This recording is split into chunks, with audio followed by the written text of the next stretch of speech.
Good evening and a very warm welcome to you in today's Instagram live. The series is about face yoga. The series is about increasing the lymphatic drainage and exercising the right muscles of your face. Yes, the way the muscles of the body need to be exercised. It's a very good idea for the muscles of the face to be exercised, the right muscles to be challenged the right way, to strengthen them, to keep up their tone so that you get a beautiful face shape. So today, yet again, sharing a how-to video. This Instagram live is about something very important to both men and women, especially if you're over 30 years of age.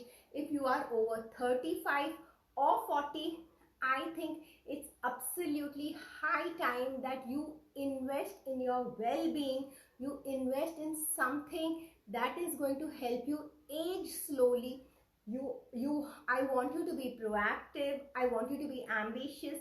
Yes, a lot of people do not take care of their skin, do not take care of their bodies, do not take care of aging slowly. They do not take the responsibility because some way they believe that it must all be too hard, it must all be too cumbersome, it may all be too expensive. So I am on a mission to tell you that looking beautiful at any age is fun and easy. Yes, each one of us is unique and that uniqueness makes us beautiful. So this conversation is about being the best version of ourselves, and when we are the best version of ourselves, there is a very different aura that we exude, there is a very different confidence that we have.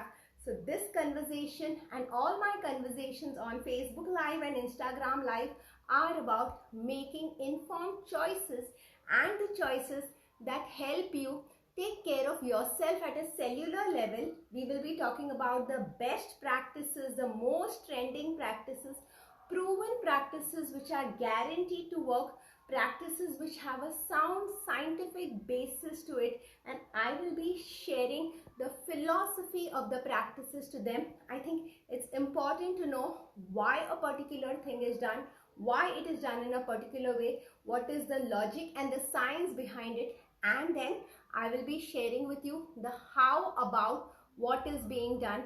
Because if you know the why, if you also know that this is what is right for you, but then if you do not know how to do it, I think it can be quite frustrating to know that it can be done, but knowing how to do it is definitely what is the end game, is definitely what makes all the difference. So I have been talking about face yoga all of 2021. It's a very trending topic, and I'm very happy that topics like face yoga are trending these days, where people are kind of very excited when I say that, will this be helpful to you? Should I be talking about face yoga? A lot of people are very excited, and this excitement makes me very happy, and it makes me happy because people are ready to do their share of the work. People are more than aware that yes, looking beautiful, being the best version of ourselves, success, feeling amazing, all of it is a two-person's job. Yes, an expert can definitely guide you, an expert can definitely help you, an expert can definitely make your journey more fun and easy, more effective, but it is your personal responsibility. There are a few action steps you need to commit to, and you need to do that regularly, and only when you commit and you're regular about it is when you can get the incredible results that you desire and you deserve. So I have spoken about face yoga in the last 3 videos of mine, where I did speak about the neck, how to do face yoga for the neck and the jawline. Yes, as we age, the neck doesn't look nice and long and slender. In fact, the neck starts looking stocky. The neck is quite easy to age because most of us are not even taking care of our neck, and then everybody longs for a nice chiseled jawline, a nice sculpted jawline. But then as you age, you realize that your jawline becomes wobbly. This nice sculpted jawline starts becoming less and less chiseled, and yes, it is also because of muscle, and it is also because of the loosening or the lack of the collagen elastin in the skin. We have had conversations where we have spoken that the collagen elastin in the skin is undergoing degradation. It's a natural process. It's a process of wear and tear. The way your dresses, once you wear them a certain number of times, your dresses become loose, your dresses do not look, they become limp, they do not look the same kind of firm that they used to.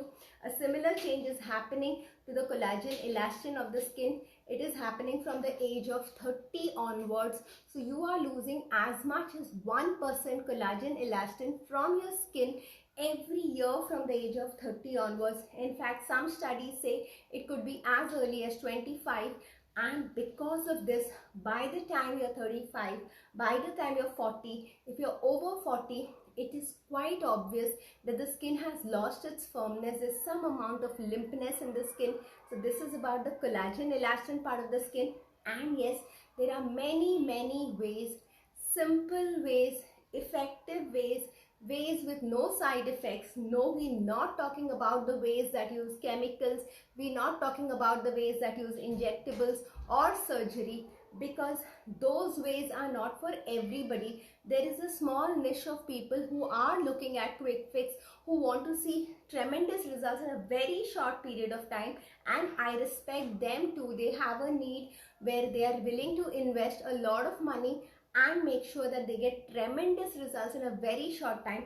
But most of my clientele, the clientele who loves Skin Sense and the Skin Sense approach to looking beautiful, knows that it is a journey. It is a journey where every day you see some results.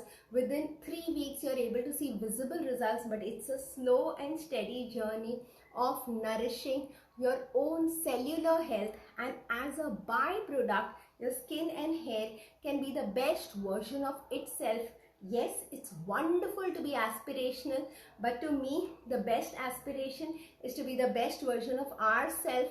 So at Skin Sense, we do not compare ourselves or our skin or our hair to anybody else, because I think that's a very stressful process, and each creation, being beautiful, just needs to take the responsibility to be the best version of themselves. So if you and I are on the same page so far, I would like to see a show of thumbs. I would like to understand that yes, you are enjoying this conversation, and without wasting too much time, I would want to go into the how-to, because the how-to, the 3 to 5 exercises that I am going to be sharing with you right now are very important, very simple, and yes, they are effective. But like all other conversations, I don't want you to get carried away by any conversation. When there is a trending topic, when everybody is talking about something, typically what happens is you tend to get carried away. You, in the sense, all of us tend to get carried away by certain conversations, and we feel that face yoga is the only thing, face yoga is the savior, and all we need to do is some face yoga exercises. Within a few days, we'll be able to see transformational results. Well, it's not as simple as that. Yes, I am talking about face yoga because face yoga definitely works. Face yoga definitely has a solid logic, a solid scientific basis to it, which I'll be sharing it with you in the next 5 minutes. But what I want to tell you as a disclaimer is it takes weeks of consistent practice of the right exercises. It takes you to do multiple repetitions of the right exercises, and it takes a few weeks to start showing results.